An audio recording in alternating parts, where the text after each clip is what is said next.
The curious proposals coming out of Reform UK, particularly about babies, seem to me to be directed to the wrong person. If anybody's going to lead a baby boom, it's going to be Boris Johnson, who has the instinct, the interest, and the free time.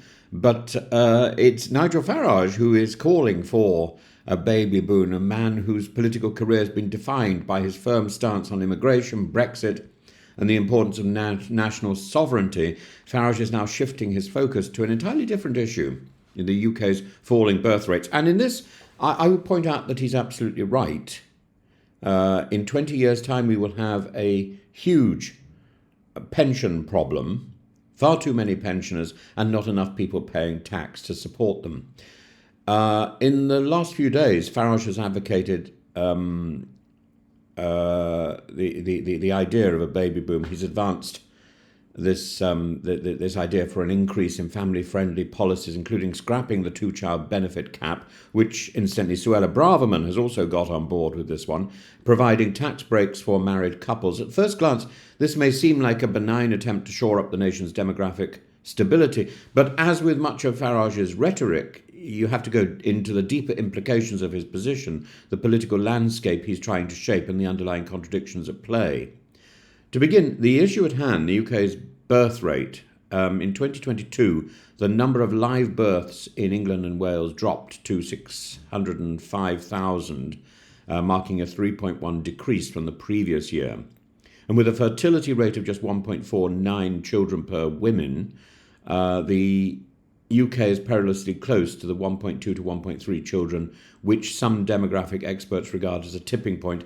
This is well below the replacement rate of 2.1 children per woman required to sustain the population without immigration. And Farage, now leading the charge for higher birth rates, proposes scrapping the two-child benefit cap, which has been a contentious issue in British politics. Either we need more immigrants or we need more children, one or the other. And Farage, to his credit, seems to see this problem. And the cap, introduced under the coalition government in 2017, limits child tax credits and universal credit to the first two children in a family, disproportionately attracting low-income households. And Farage's position is clear. He believes that lifting this cap and providing more generous support will incentivise families to have more children.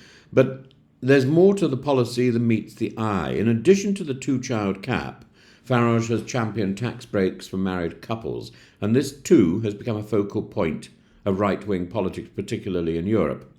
Farage suggests that by offering tax relief to married couples, the government can promote not only family stability but also the birth rate.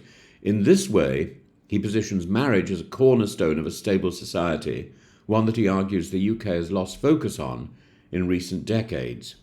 Here we see a deliberate move to align with traditionalist values, a hallmark of many right-wing political movements. By providing tax relief to married couples, Farage is not simply offering financial incentives, but also reinforcing the social importance of the institution of marriage itself. And in this vision, family values are paramount, and marriage is not merely a personal choice, but a national imperative. But this raises questions, particularly around its narrow scope. As studies show, over half of the children in the UK are born to children who are not married, and this suggests that tax rates be limited to married couples, and that risks overlooking a significant proportion of the population. And the question must be asked, will this policy genuinely lead to higher birth rates, or is it a tool for advancing a more conservative social agenda? We mustn't forget the larger political context. Farage's proposals come at a time when his party, Reform UK, is struggling to solidify its position in British politics.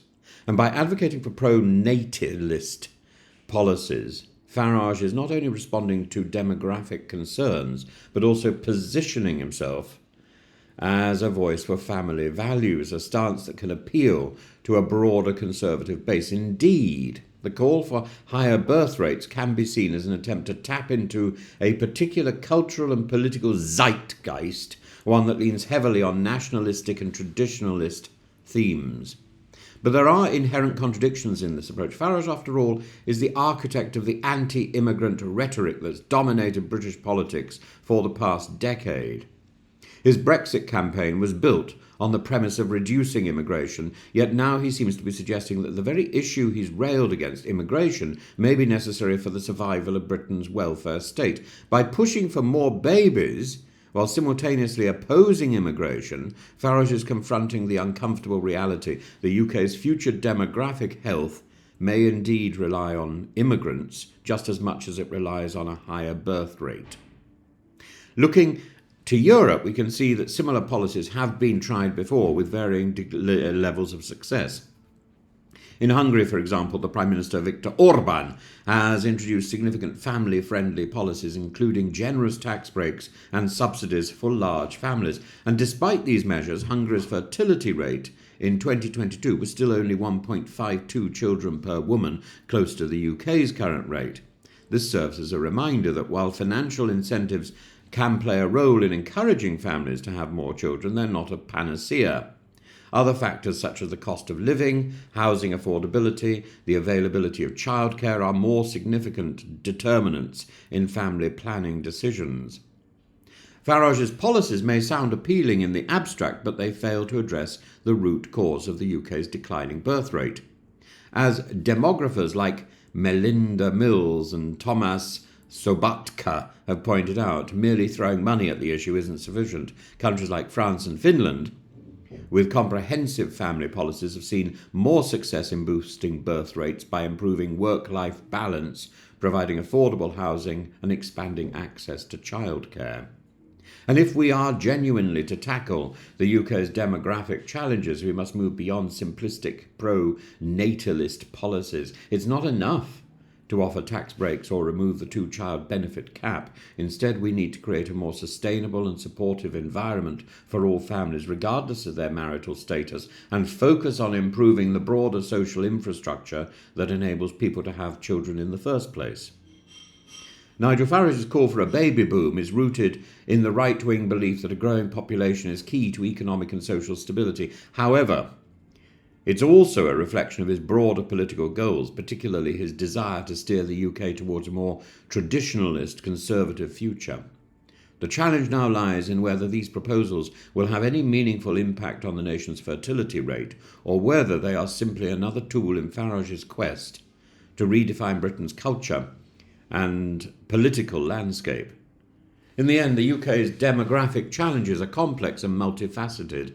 While Farage's policies may offer some relief to struggling families, they miss the mark by ignoring the larger structural issues that influence family life. If we are serious about addressing the birth rate, then we need to focus on creating a society where families of all shapes and sizes can thrive, not just one where more children are born. We need to be thinking about the future of those families, about educating those children, and about ensuring that those children have a clear future, as well as vitality in the immediate present.